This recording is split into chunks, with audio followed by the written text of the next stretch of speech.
Hey, True Believers, Englantine here. Well, okay, Englantine's here with Twiddles, and I saw this. I was looking for something to talk about. I get my mind off things that are going on around here, and I found this. Now, I'm an Alice Cooper fan. Anybody who's watched the auctions know that this has been hanging on the wall for quite some time. It is one of my favorite comics of all time. It's so freaking out there.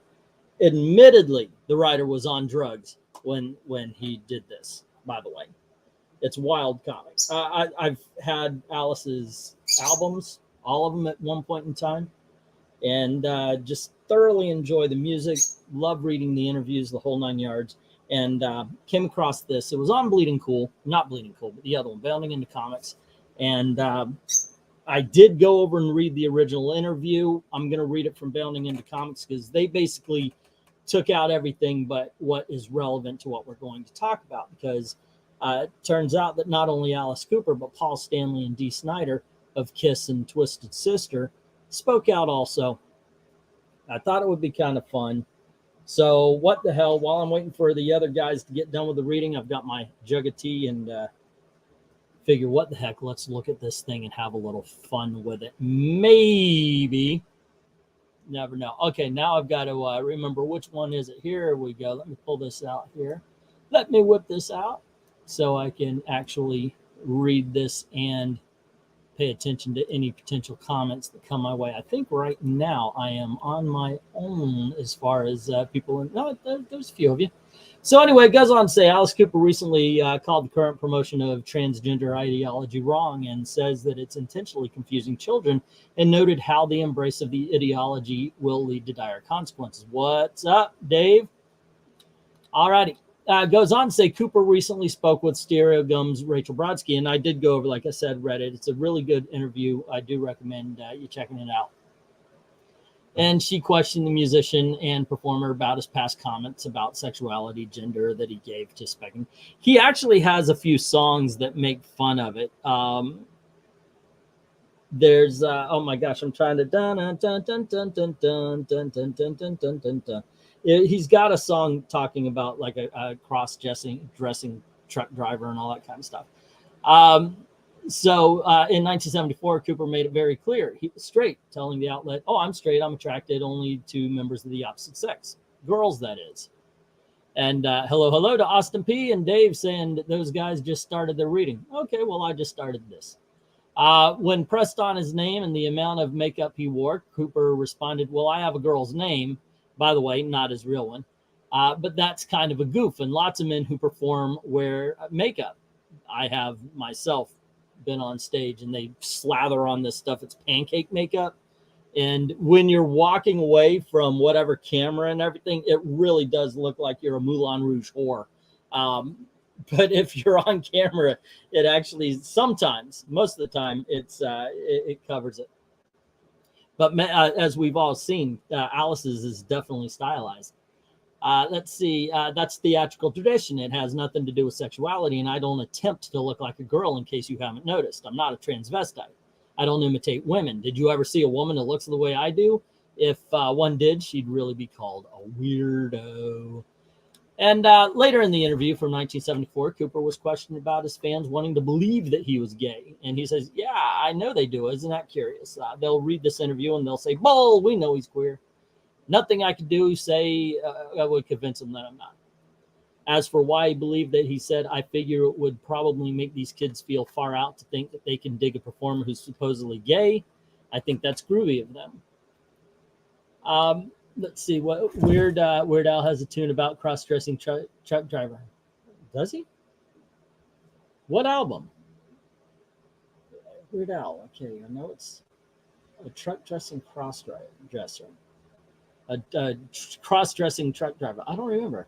Yeah, and Aerosmith has "Dude Looks Like a Lady." But what that song is about, and I've done this, where you see this dude and he's like, "Oh, okay, well, that's a nice caboose," and he turns around, it's like, "Oh." That happened to Aerosmith. I've done that before too. So Cooper added, "I think in the future everyone will be bisexual and everything would be so much simpler. You'd just make love with anyone you'd like, and it wouldn't matter what sex they were, and maybe it wouldn't also matter what color they were, what age or anything. When asked why he was connecting age and race to sexuality, Cooper said, well, I actually prefer the concept of pan rather than bi, because that means you're open to all kinds of sexual experiences. Sorry, dude. I'm going to stick with hetero. It means an end to restrictions. It means you could relate sexually to any other human beings. And he says, I like that idea. Of course, he isn't that idea, though. So he says, as for comments made by D. Snyder and Paul Stanley, Stanley shared his thoughts on the transgender ideology as well. And this is what he said. There's a big difference between teaching acceptance and normalizing and even encouraging participating in a lifestyle that confuses young kids into questioning their sexual identification as though some sort of game, and then parents are, in some cases, they allow it.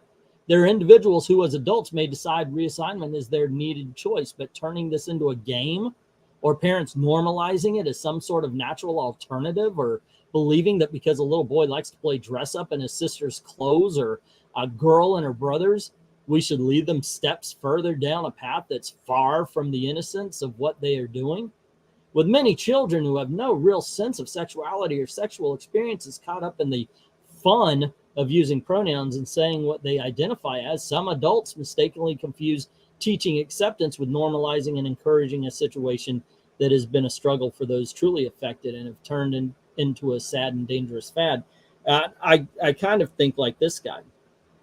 I feel sorry. I feel really bad for somebody who really has dysmorphia, who really does believe that they are in the wrong body. I view it as a mental problem, not as a physical problem. That you're not accepting yourself by changing your body to the point where you're cutting stuff off, where you're changing your name, where you're changing. If you have to change everything about yourself, how is that sexual? How is that sexual? How is that self-acceptance? Work on what's wrong in the mind so you can accept what you were born into, so you can accept who you are, what you are. That's how I believe about it. And when I see people who treat this incredibly lightly, like you just say it and you are, to me, yeah, like he's saying, it kind of normalizes something. Running with Scissors. I do remember that album. I don't remember the song. Snyder reacted to Stanley's post, writing, you know what? There were times I felt pretty too, and I'm glad my parents didn't jump to any rash conclusions. And let's face it, Twisted Sister was one of the bigger glam rock bands. Kiss put on makeup, but it was an image like Space Ace, The Beast, The Cat, Star Child, so forth like that. D. Snyder put on makeup, and it was like Runaway Tranny. So there you go. And I'm using the 80s term because that's how he looks. Excuse me. Peach tea. Love it. All righty.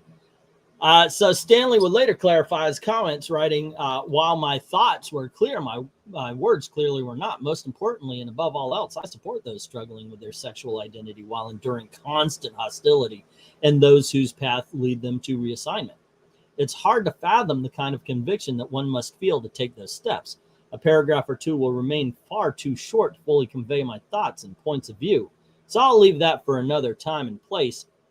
And on Facebook, Snyder further explained his position. I cannot read that, so I'll read their words. I've recently stated I do not believe young children are ready to decide their gender allocation. I believe their choices should be supported and accepted by their parents, but I do not think kids have the mental capabilities to make rational, logical decisions. Nobody does. Nobody, but people are trying to really push stuff because there are choices otherwise that even the people who are pushing this would not allow a child to make. I do not believe they're mentally developed. They're not. They aren't. That's why we need to be there to guide them. Cooper shared his thoughts, saying, I'm understanding that there are cases of transgender, but I'm afraid also that it's a fad. And we do see that on social media. There are these people, they're called trenders, and they seem to follow along wanting to find an identity, and they find acceptance in the people when they agree to this particular ideology. And it's like mirroring in a cult. When they say something, these people that go out and say, oh, no, we understand this and we understand that, blah, blah, blah, and yada, yada. And that's what we get here. And when you have somebody and they go, well, I don't really feel myself, or I don't know who I really am, you get people, well, if you're feeling that way, you're probably transgender. You need to look into puberty blockers and blah, blah, blah. And because there's a big market for it, we've seen cases where they're just pushed along. They're not really given the due that they need. Hey, Asta P, what's up? Dark Admiral, what's going on? Let's see. I find it wrong when you've got a 6-year-old kid who has no idea, just wants to play, and you're confusing him, telling him, yeah, you're a boy, but you could be a girl if you want to be. And that just doesn't seem right. Cooper continued, I think that's so confusing to a kid. It's even confusing to a teenager. You're still trying to find out your identity, and yet there's this thing going on saying, yeah, but you can be anything you want to be. You can be a cat if you want to. And yes, that's real. I mean, if you identify as a tree, and I'm going, come on. What are we, in a Kurt Vonnegut novel? It's so absurd that it's gone now to the point of absurdity. The Rocker then questioned where this disastrous thinking and rules surrounding it is coming from. The whole woke thing. Nobody can answer this question. Maybe you can. Who's making these rules? Is there a building somewhere in New York where people sit down every day and say, okay, we can't say mother now. We have to say birthing person. Never going to. Unless I'm reading something off like this. Not happening. The whole thing where women are being removed from society, what I've said about it is it really boils down to this. Shut up, men are talking. This is the ultimate win for men in the sexual revolution, or the war between the sexes, it used to be called. Men won, because all we have to do is say we're a woman, and then the women get to be birthing persons. There you go. All this thing is a whole bunch of women truly capitulating to the dumbest of men. Or maybe they're the most evil of men. Anywho, they go and say, get that out on the wire right now. Who is this person making these rules? I don't get it. I'm not being old school about it. I'm being logical about it. Cooper then shared, it's getting to the point now where it's laughable. If anybody was trying to make a point on this thing, they turned it into a huge comedy. I don't know one person that agrees with the woke thing. I don't know one person. Everybody I talk to says, isn't it stupid? And I'm going, well, I respect people. I respect people and who they are, but I'm not going to tell a 7-year-old boy go put on a dress because maybe you're a girl. And he's going, no, I'm not. I'm a boy. He then stated, so I let somebody at least become sexually aware of who they are before they start thinking about whether they're a boy or a girl. A lot of times I look at this this way, the logical way. If you have the genitals, you're a boy. If you have those genitals, you're a girl. There's a difference between I am male and who is female, or I'm a female that's a male wanting to be a female. You were born a male. Okay, so that's fact. You have these things here. Duh. That's the biggest duh. When you check a cat's gender, you don't ask it questions. You go, they got balls. They're a boy. Now the difference is you want to be female. Okay, that's something you can do later on if you want to, but you're not male born female, he concluded. Hey, I was wondering when you sent my comic package, I still haven't got it out. I was just interrupt everything here, Austin. Hold on. I was going through all the boxes today, consolidating. They'll be out on Monday. Let's see. Brodsky then asserted, I don't think parents are encouraging doubt in their kids' identity. I would just hope they listen to their kids and find a pediatrician that provides appropriate care. Nowadays, it's rushed through. One of the largest growing communities online is the detransition. And all of them have said the same thing. That there was no investigation. There was no looking into things. There was no therapy. There wasn't anything that would help these kids go through a path to find out if they're one way or the other. There was just straight up, get this person on puberty blockers, get this person into surgery. Cooper replied, well, I could see somebody really taking advantage of this, though. A guy can walk into a woman's bathroom at any time and just say, I just feel like I'm a woman today, and have the time of his life, which we've also seen happen. more than a couple of times. And he's not in the least bit. He's taking advantage of that situation. Well, that's going to happen. Somebody's going to get raped, and the guy's going to say, well, I felt like a girl today, and then I felt like a guy. Where do you draw the line? Something's going to raise its ugly head, and all of a sudden people are going to start going, wait a minute. We've got to get this thing under control. Alice Cooper hypothetically is already Cooper's hypothetical is already a reality. Back in 2021, Scott Smith's daughter was assaulted in the girls' bathroom by a boy claiming to be a girl at Stonebridge High School. This happened, and then he got moved, and he did it again. The male student was not only found guilty of the assault, but after assaulting his daughter, just weeks later, the boy was meant to be on house arrest. He assaulted another girl. And that's the thing. I mean, it has happened. It's out there. This is going on. So what do you make of Cooper's comments about the ideology? Well, you just heard my thoughts. And I generally know how the YouTubes work. People who listen to this probably agree also. I probably got a few people who don't. I feel really bad for people who go through this for real. I knew a guy. I worked with a guy at Universal Studios. And as a matter of fact, I really should have treated him with more respect, because it just seemed like it was faking to me. Because this guy was, he wasn't exactly, he wasn't exactly Charlie Bronson or anything, but he didn't act female until he decided, you know what, I'm going to be female. And then he kind of always talked like this, and he was like, and his mannerisms changed. Now, it could be that he was faking it up beforehand, but I just didn't buy into it. And that's on me. That's on me.